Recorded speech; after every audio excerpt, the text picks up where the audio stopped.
সত্য কাহিনী, যদিও কাহিনী শোনানোর অভ্যাস আমার নাই, কিন্তু কাহিনীটা সত্য।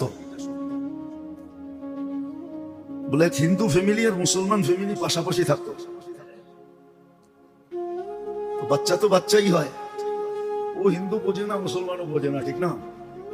তো দুই মেয়ে মুসলমানের আর হিন্দুর একসাথে খেলতো। মুসলমানের স্ত্রী নিজের বাচ্চাকেই নিজেই পড়াইতো, কায়দা পড়াইতো। তো মেয়ে মেয়ের সাথে খেলতো, ও যে কায়দার সময় বসতো। বাচ্চাদের ব্রেন খুব কি হয়, শার্প হয়। তো ও শুনতে শুনতে পাশে বৈশা শুনতে শুনতে হিন্দু মেয়েও কায়দা শেষ করে ফেলছে।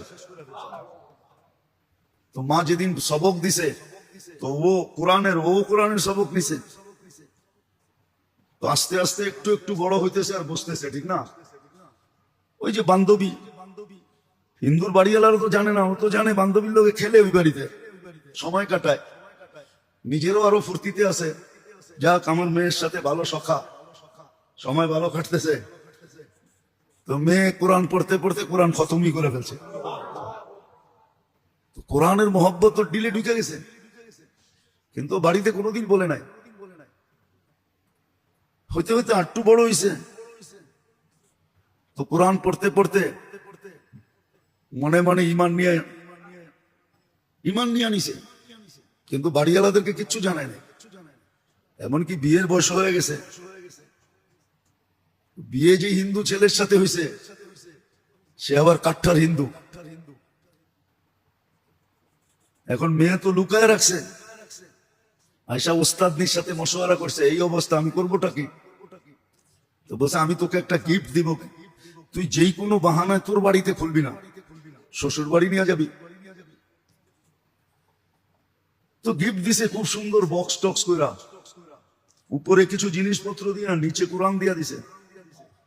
তো কোরআন শ্বশুর বাড়ি চলে গেছে। স্বামী যখন কাজে যায়, অফিসে যায়, মেয়ে কোরআন পড়ে, আসার আগে আবার লুকায় রাখে,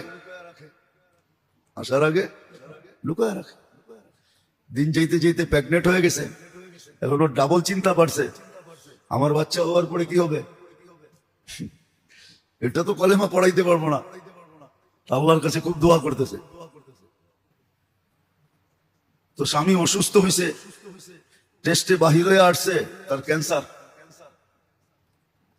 স্ত্রীর কাছে কানতে কানতে বলছে, তুমি এত ভালো রূপে গুণে সর্বদিক দিয়া, কিন্তু আমি তো কয়েকদিনের মেহমান, তোমাকে হারায় ফেলবো। বলছে কি ক্যান্সার, ডাক্তার টাইম দিয়া দিছে, আমি এতদিন বাঁচবো। তো মেয়ে বলতেছে যে আমি তোমার চিকিৎসা করতে পারি, কিন্তু আমি যা বলবো তুমি সুস্থ হওয়ার পরে যদি আমাকে মানতে পারো, আমার প্রতিশ্রুতি রক্ষা করতে পারো। মেয়ে ভাবতেছিল এটা আল্লাহরই কোনো কাজ।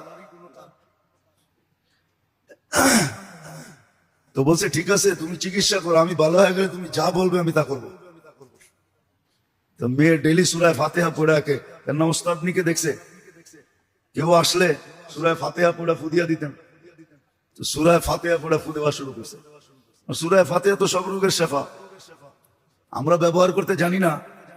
হ্যাঁ, বন্দুক আছে ট্রেনিং নাই, অথবা বন্দুক আছে গুলি নাই, ঠিক না? তো আমার ট্রেনিং নাই, তো এটা চলবে কেমনে? আমাদের একিন নাই। তো সে সূরায়ে ফাতিহা পড়া ডেলি স্বামীকে সকাল বিকাল ঝাড়তো। তো সে জিজ্ঞেস করতো তুমি ঠিক কি করো? বলছে আমি তোমার চিকিৎসা করতেছি, তুমি আশ্বস্ত থাকো, তুমি ভালো হয়ে যাবে। তো মাস 2 মাস পরে যখন আবার টেস্ট করছে, ডাক্তাররা বলে না তোমার ভিতরে ক্যান্সারের কোনো কিছুই নাই, হয়েছে কিনা এই ডোজ, হয়েছে কিনা এই লক্ষণও নাই। তো সে রিপোর্ট নিয়ে খুশিতে খুশিতে আসছে যে আমি তো কিউর হয়ে গেছি, আমার ভিতরে ক্যান্সার নাই। তো মেয়ে বলছে তাহলে আমি আজকে যা চাবো এটা পুরা করবে তুমি? বলছে অবশ্যই করবো, বলো কি? তুমি মুসলমান হয়ে যাও। পড়ছেনি স্বামী বেজালে। তো বলছে তুমি অঙ্গীকার করছো, কিন্তু এখন স্ত্রী ভালো হলো যার হাতে হয়ে গেছে মুসলমান, বলছে এটা বলা যাবে না, আমার বাড়িতে বললে যাব, তোমার বাড়িতে বললেও যাব, বিলকুল যাব করে ফেলবে। ঠিক আছে আমরা লুকায় রাখি, মুসলমান হয়ে গেলাম আমি। তো আমি চেষ্টা করি, দেখি দেশের বাইরে যাওয়া যায় কিনা।